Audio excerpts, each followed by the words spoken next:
Hello, I'm Stephen Watson. This is today's Tàijíquán Tip.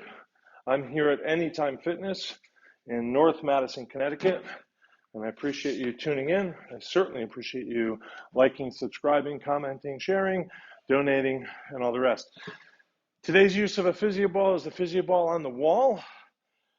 For me here today, it's on the upper jowl or the upper back, and the shoulder blades to neck and traps. And the idea is to do a practice. If you can step and keep the ball there, that's nice. So sometimes I'll kind of do this in a half circle where I'm going through my practice, but you could certainly do it as a standing practice. So for example, something like wave hands like clouds, you might do this. But anything that I can practice, like I'm working on brush knee both sides, maybe I would just do it on one side. But the idea is to have the feedback of the ball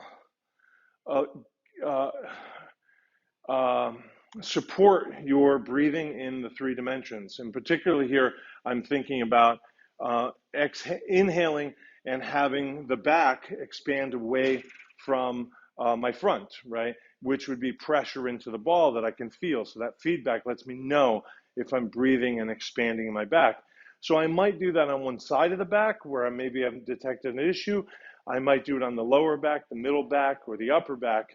And the idea is to use that feedback in a way that can support you through each breath, feeling that the back expands like a turtle, if you like, and I'm not only pinning the ball to the wall, but I'm compressing a little bit. And then I'm feeling that the ball kind of helps me when I exhale, kind of helps the exhalation as it relieves its own compression. So thank you very much, and make sure that you're breathing, breathing, breathing, breathing, and studying breathing. This QR code takes you to our link tree, which has all of our links, among them financial support links, which is certainly going to be very helpful. We appreciate your commenting, subscribing, linking, and going to Patreon.